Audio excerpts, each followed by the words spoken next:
솔로몬 왕 하면은 지혜로운 왕으로 가장 유명한 왕이죠. 솔로몬 왕에게 있었던 그 유명한 일화가 있습니다. 교회 안 다니는 사람들도 다 아는 이야기, 솔로몬의 재판 이야기. 우리 같이 한번 잠깐만 볼까요? 솔로몬의 재판은 너무나 유명한 재판입니다. 딱 보면 내 아이잖아. 소리 좀 키워주시고요. 네 아이라고? 내가 잘못 훔쳐간 거잖아. 크리스, 빨리 와봐. 여자들이 애 하나를 놓고 싸우면서 솔로몬 왕께 판결을 내려달라고 하고 있어. 게다가 둘 다 자기가 진짜 아이 엄마래.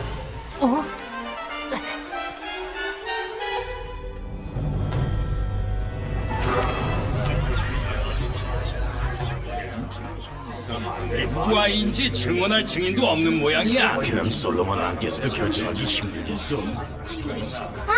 저 둘 중에 누가 진짜 엄마인지 DNA 검사를 해보면 되지 않을까? 그거 정말 좋은 생각이다. 비켜라! 길을 비켜라! 다들 길을 제 비켜라! 아이라니까요. 혜야가 내 아이라고 판결해 주실걸? 머리카락 몇 개만 있으면 저 아이가 누구 아이인지 알아내는 건 일도 아니라고.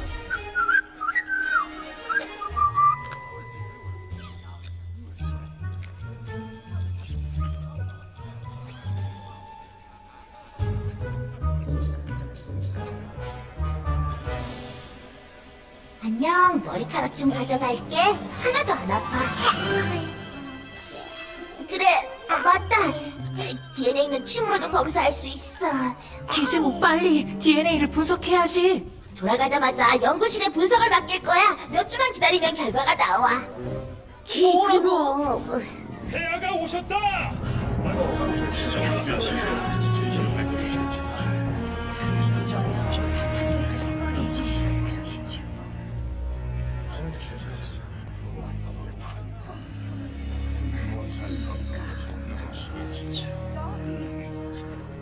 솔로몬 폐하, 이 여자와 저는 한 집에 사는데 우리가 함께 살던 중에 제가 아이를 낳았습니다.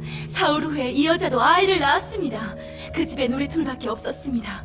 그런데 우리가 자는 사이에 이 여자가 잠결에 아이 위로 구른 바람에 아이가 죽었습니다.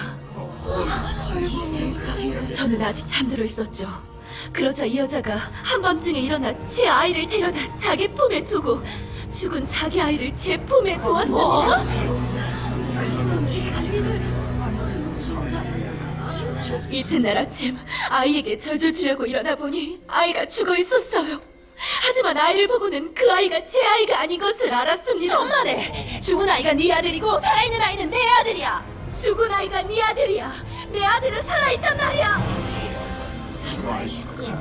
솔로몬 왕이 어떻게 판결할까? DNA 테스트를 하기 전에는 누구 아이가 맞는지 확실히 알 수가 없어.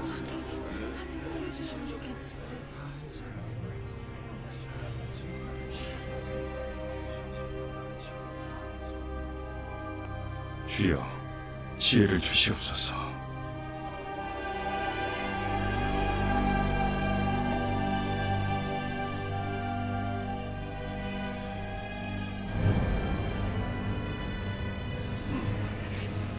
너희 둘 다 살아있는 아이가 자신의 아이라고 하였느냐?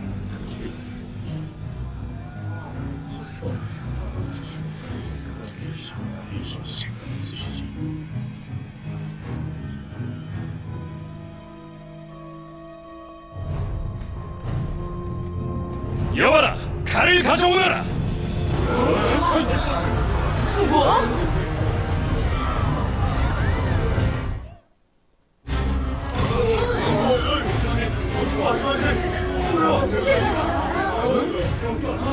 뭘 하려는 거지? 살아있는 아이를 둘로 갈라서 여자 둘에게 나눠주어라.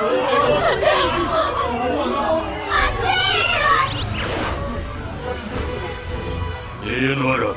제발 제 아이는 죽이지 마세요. 솔로몬 폐하, 제 아이를 사랑하지만 차라리 저 여자에게 주세요. 제발 죽이지 말아주세요.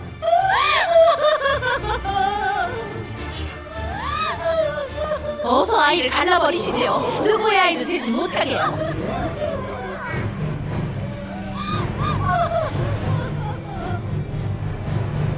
아이를 죽이지 말라. 아이를 살려달라고 말한 여자가 진짜 어머니이니 아이를 그 여자에게 주어라.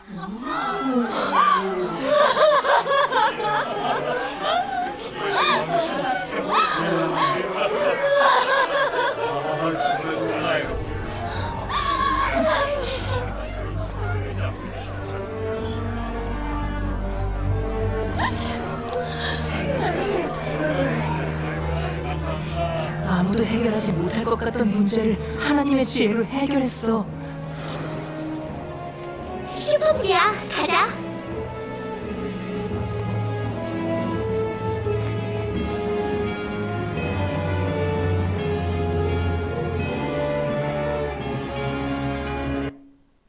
예, 이렇게 문제가 해결이 되었죠. 만약에 여러분들 같으면 어떻게 문제를 해결하시겠어요? 우리는 답을 알고 있잖아요. 답을 알고 있으면 쉬워요. 아무리 어려운 문제라도 사실은 답을 알고 있으면은 굉장히 쉬워 보입니다. 만약에 우리가 답을 몰랐더라면 어떻게 했으면 좋을까요? 현대 과학 기술을 빌리면 뭐 유전자 검사하면 쉽게 나오죠. 저 당시 어떻게 할 수 있었을까요? 한번 생각해 보세요. 제가 가만히 생각해 보니까 한 가지 방법이 있기는 해요. 우리나라 조선시대 같으면은 주리를 틀어라 그랬겠죠. 그게 방법이긴 한데 그렇게 해서 정답이 나올 수 있을까요? 그거는 현명한 방법은 아닌 것 같아요. 주리를 틀면 가짜도 만들어낼 수 있어요.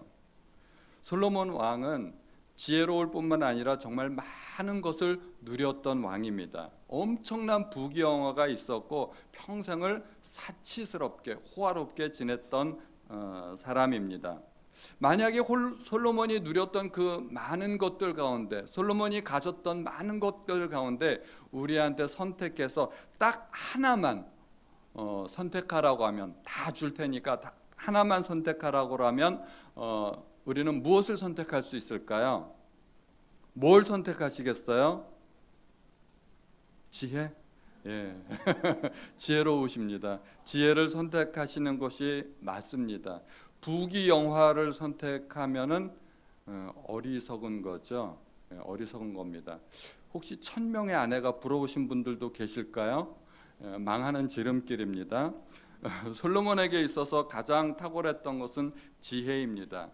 우리 여기 계신 많은 학부모님들도 자녀들을 위해서 기도할 때 솔로몬과 같은 지혜를 주십시오. 그렇게 하나님 앞에 기도하지 않습니까? 그만큼 지혜는 소중한 것입니다. 솔로몬과 같은 지혜는 그 이후에도 절대 없을 것이라고 하나님께서 말씀하셨기 때문에 우리가 아무리 지혜를 가진다 하더라도 솔로몬과 같은 정도의 지혜를 가질 수는 없을 것입니다.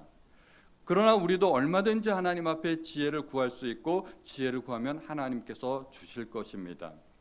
우리가 지혜를 받기 위해서는 어떻게 해야 될까요? 단순히 기도만 하면 하나님께서 주실까요? 제가 보기에는 그렇지는 않을 것 같습니다.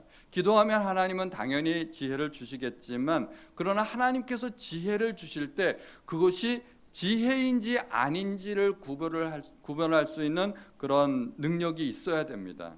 지혜를 지혜로 알아볼 수 있어야 지혜를 받을 수 있게 됩니다. 하나님이 지혜를 주셨는데 이거 마음에 안 든다 하고 탁 버리면은 지혜로운 마음을 가질 수가 없는 것입니다.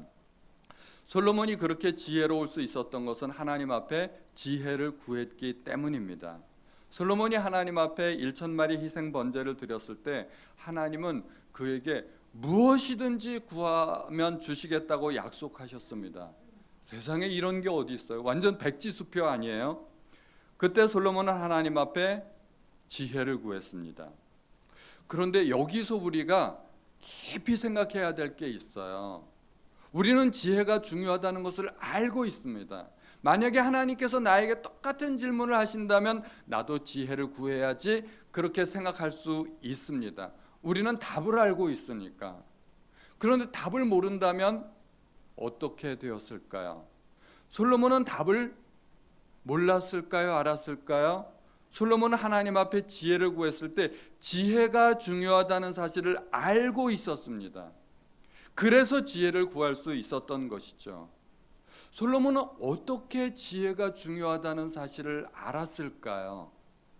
열왕기상 3장의 말씀을 보면 솔로몬은 하나님 앞에 지혜로운 마음을 달라고 요청합니다. 열왕기상 3장 9절 저에게 주님의 백성을 다스릴 수 있도록 옳고 그름을 판결할 수 있는 지혜를 주십시오.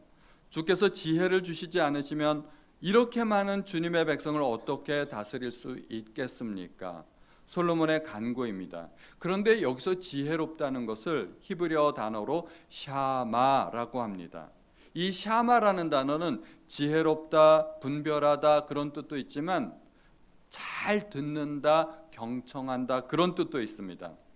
그래서 성경에 우리의 옛날 번역으로 개역 한글판으로 보면은 이렇게 나와 있습니다. 열왕기상 3장 9절 다 같이요. 시작.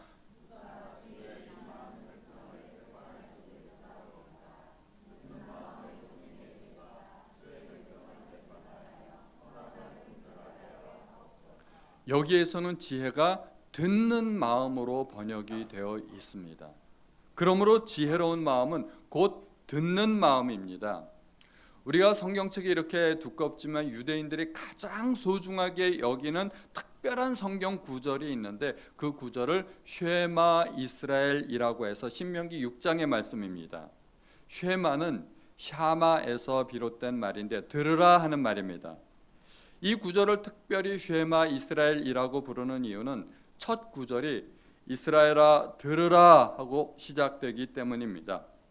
쉬운 성경으로 신명기 6장 4절에서 9절까지 같이 한번 읽어보겠습니다. 시작.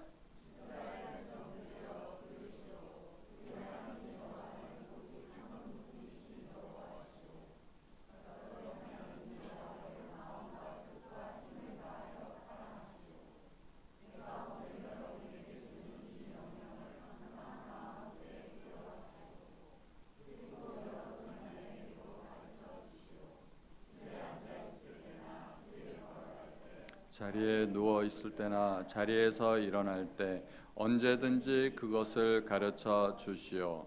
그것을 써서 손에 메고 이마에 붙여 항상 기억하고 생각해야 합니다. 여러분의 집 문설주와 대문에도 써서 붙이시오. 이게 유대인들이 가장 좋아하는 쉐마 이스라엘의 말씀입니다. 그래서 예수님도 마음을 다하고 목숨을 다하고 뜻을 다하여 내 하나님 여호와를 사랑하라 하셨나니 이것이 크고 첫째 되는 계명이라고 말씀하셨습니다. 성경 중에서 가장 중요하다는 거예요. 이 신명기 말씀을 인용해서 주님께서 말씀하셨습니다. 그리고 유대인들은 테필린이라고 해서 정말 말씀을 길다란 그 끈에 써가지고 손에다 감고 머리에다가도 붙이고 그렇게 문자 그대로 적용합니다. 저 사람도 보면 팔에 뭔가를 감았죠. 그 감은 것을 돌돌 말아가지고 이마에다 붙이고 그래서 이스라엘 사람들은 지금도 저렇게 실제로 말씀을 팔에다 감고 머리에 붙이고 합니다. 샤마 이것은 듣는다는 뜻입니다. 샤마 엘은 하나님이죠. 이게 무슨 뜻일까요? 하나님의 음성을 듣는다 하는 뜻입니다. 샤마 엘 이것을 이름으로 가진 사람이 있는데 그게 사무엘입니다. 사무엘은 하나님의 음성을 잘 들었던 사람입니다. 사무엘이 어렸을 때부터 하나님의 음성을 들었는데 사무엘아 사무엘아 하나님께서 부르시자 사무엘이 말씀하옵소서 주의 종이 듣겠나이다 하고 대답합니다. 실제로 사무엘상 3장 10절 한번 볼까요? 여호와께서 그곳에 계셨습니다. 여호와께서는 그전처럼 사무엘아 사무엘아 하고 부르셨습니다. 사무엘이 대답했습니다. 여호와여 말씀하십시오. 저는 주님의 종입니다. 제가 듣겠습니다. 사무엘은 잘 듣는 사람이었고 이름값을 하는 사람입니다. 그러므로 지혜의 정체는 사실은 잘 듣는 것입니다. 솔로몬은 어떻게 지혜를 구할 수 있었을까요? 솔로몬은 어떻게 지혜가 중요하다는 사실을 알았을까요? 우리가 잠언서를 통해서 그 사실을 확인해 볼 수가 있는데 잠언서 4장 4절에서 7절까지 같이 보겠습니다. 잠언은 솔로몬의 글이죠. 다 같이 읽어보겠습니다. 시작.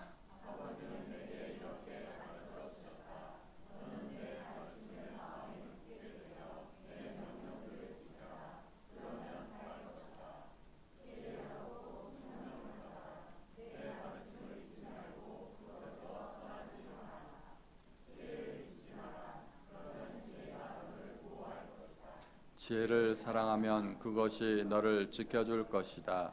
지혜가 최고이니 지혜를 사거라. 내 모든 소유를 가지고 총명을 사거라. 아멘. 이게 누가 누구에게 한 말이에요? 솔로몬의 아버지가 한 말입니다. 4절에 이렇게 나와 있죠. 아버지는 내게 이렇게 가르쳐 주셨다. 솔로몬이 자기의 자녀들을 향해서 하는 말입니다. 내 아버지가 나에게 이렇게 이야기했다는 것입니다. 자기 아버지 다윗이 자기에게 훈계한 내용을 이야기하는 것입니다. 그런데 다윗이 솔로몬에게 뭐라고 얘기했다고요? 지혜를 얻어라. 지혜를 버리지 말라. 지혜가 최고다. 지혜가 제일이다. 그렇게 이야기했다는 것입니다. 그래서 솔로몬의 마음속에는 지혜가 중요하구나. 지혜가 최고이구나. 그런 생각을 마음에 품고 있었던 것입니다. 솔로몬은 아버지의 가르침대로 지혜가 제일이라고 늘 생각하고 있었고, 그런데 하나님께서 어느 날 갑자기 꿈속에 딱 나타나셔서 내가 내게 무엇을 줄꼬 하고 물었더니 솔로몬이 지혜 주십시오. 그렇게 이야기할 수 있었던 것입니다. 솔로몬은 아버지의 말을 잘 들을 줄 아는 사람이었습니다. 아버지의 그런 말을 듣고도 한 귀로 흘려버렸다면 하나님 저에게 부귀영화를 주십시오. 엉뚱한 대답을 할 수도 있었을 것입니다. 하나님의 말씀을 잘 듣는 것도 지혜이고, 솔로몬 그 이전에 아버지 다윗이 가르쳐준 지혜의 말씀을 가슴속에 잘 새겨 들었던 사람입니다. 그러므로 잘 듣지 못하는 사람은 어리석은 사람이라고 할 수 있습니다. 솔로몬의 아들은 르호보암이라는 사람인데, 아버지를 닮았으면 매우 지혜로웠을 텐데 르호보암은 어리석은 사람이었습니다. 르호보암이 왕이 되자 백성들이 자기를 찾아왔습니다. 자기에게 뭔가를 요청했습니다. 임금님, 우리가 솔로몬 왕 시절에는 많은 세금이 있었고 노역을 했기 때문에 힘들었습니다. 이제 세금을 줄여주시고 강제 노역을 가볍게 해주십시오. 백성들이 요청했습니다. 그때 노인 신하들이 이 르호보암 왕에게 충언을 했습니다. 왕이 먼저 백성을 섬기고 백성의 요청을 들어주시면 백성들이 평생 왕의 종이 되어서 왕을 섬길 것입니다. 아주 지혜로운 조언을 해주었습니다. 그런데 르호보암 왕은 노인 신하들의 말을 듣지 않았습니다. 열왕기상 12장에 보면 르호보암 왕은 백성에게 무자비한 말을 했습니다. 르호보암은 나이 든 지도자들의 충고를 듣지 않았다고 합니다. 사람이 오래 살다 보면 많은 경험을 하게 되고 경험에서 축적된 노하우도 알게 됩니다. 철도 들고 무엇이 중요한지를 알게 됩니다.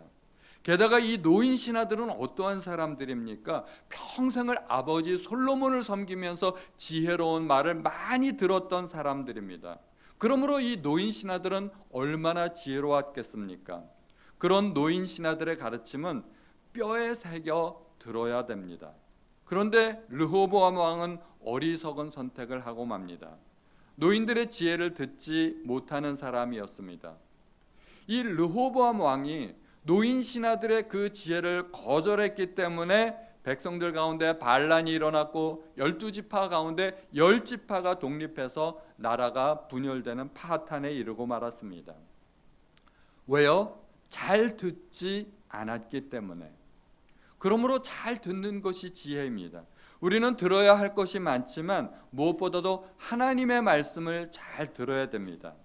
우리가 하나님의 뜻을 깨닫는 가장 좋은 방법은 성경을 읽고 묵상하고 깨닫는 것입니다. 큐티죠. 나는 큐티 안 하는데, 그러면 큐티 안 하시는 분들은 어떻게 하나님의 뜻을 깨달을 수 있어요? 설교를 통해 하나님의 말씀을 들을 수 있습니다. 우리는 예배 시간에 선포되는 이 설교 말씀을 하나님의 말씀이라고 이야기합니다.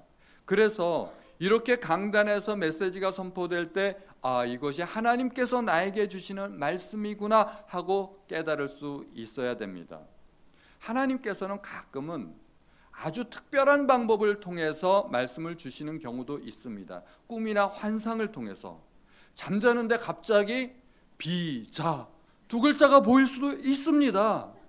그런데 그거는 매우 특별한 방법입니다. 하나님께서 평소에 그렇게 역사하시지 않는다는 것입니다. 하나님께서 꿈을 통해서 말씀하시는 것은 하나님도 급하신 거예요. 그런 경우에는 하나님도 그렇게 말씀하실 수 있지만 일반적으로는 성경을 통해 설교를 통해 하나님께서 말씀을 주십니다. 그런데 설교가 끝났는데 머릿속에 남는 게 하나도 없다. 설교를 하나도 기억하지 못하겠다. 그러면 그건 문제가 있는 겁니다.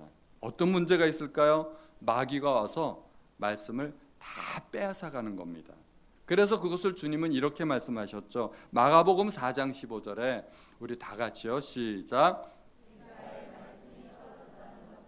하나님의 말씀을 들었으나 곧 사탄이 와서 그 뿌려진 말씀을 빼앗는 사람을 말한다.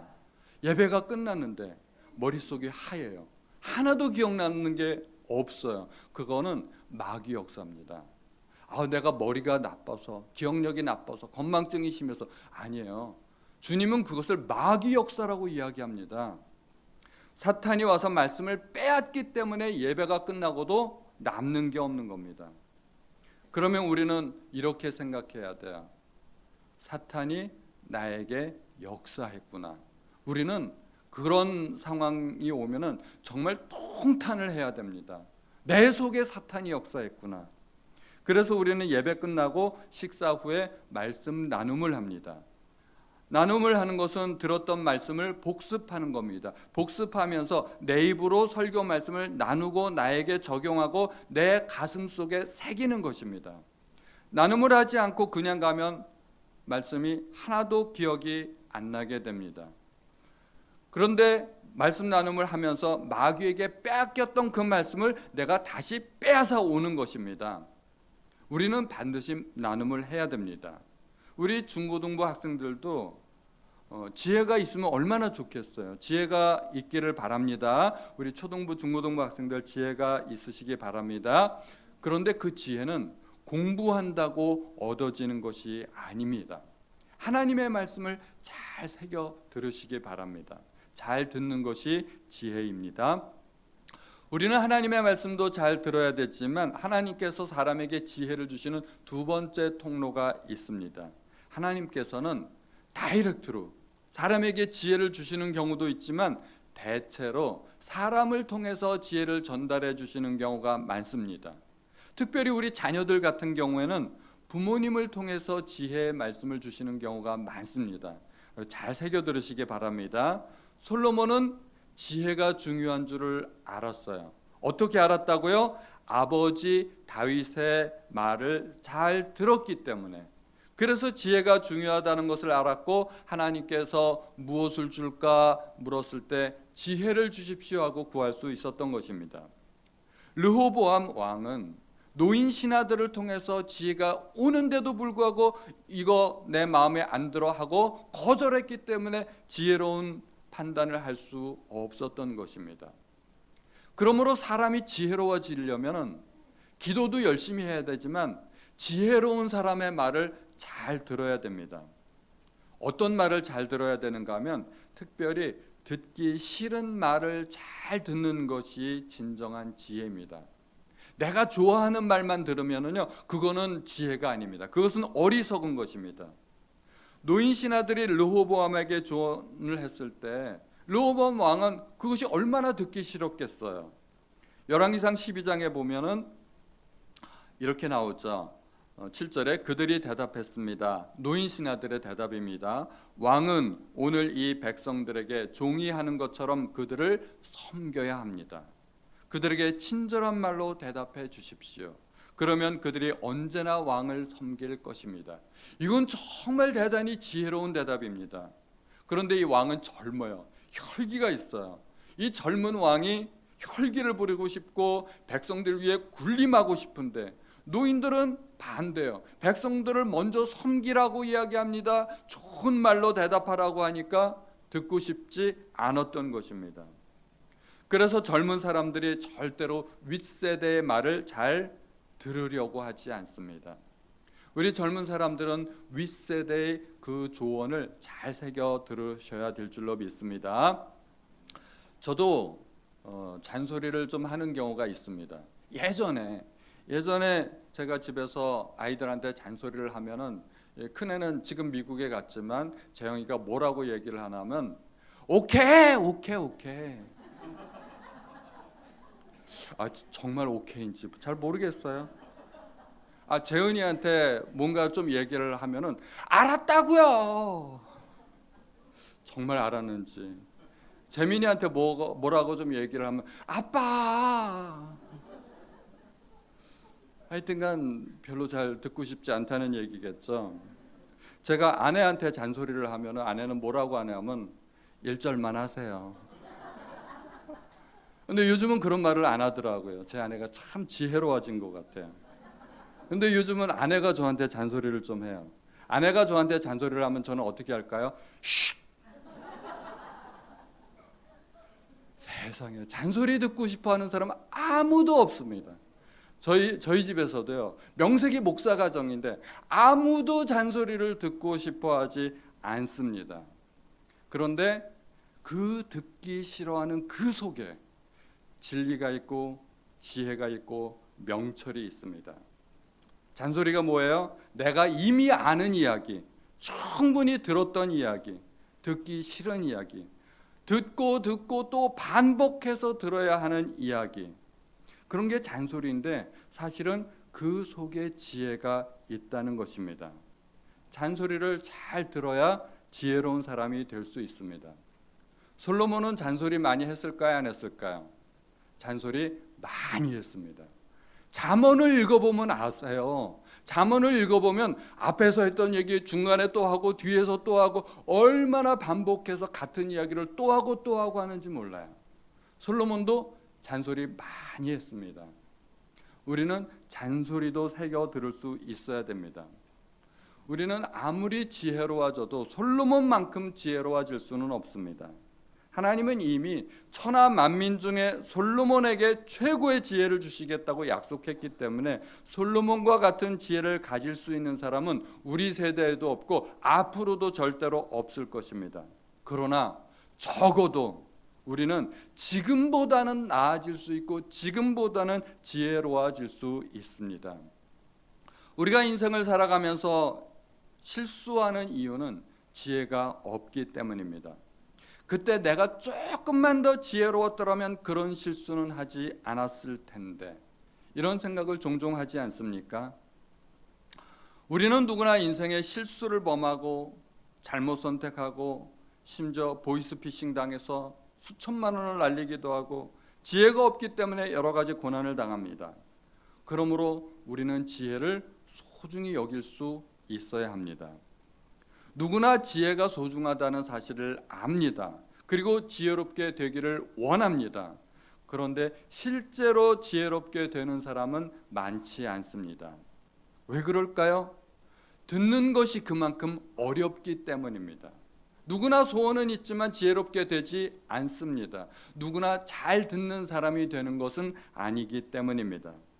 또는 듣기는 들어도 대충 듣기 때문에 가슴속에 남질 않습니다.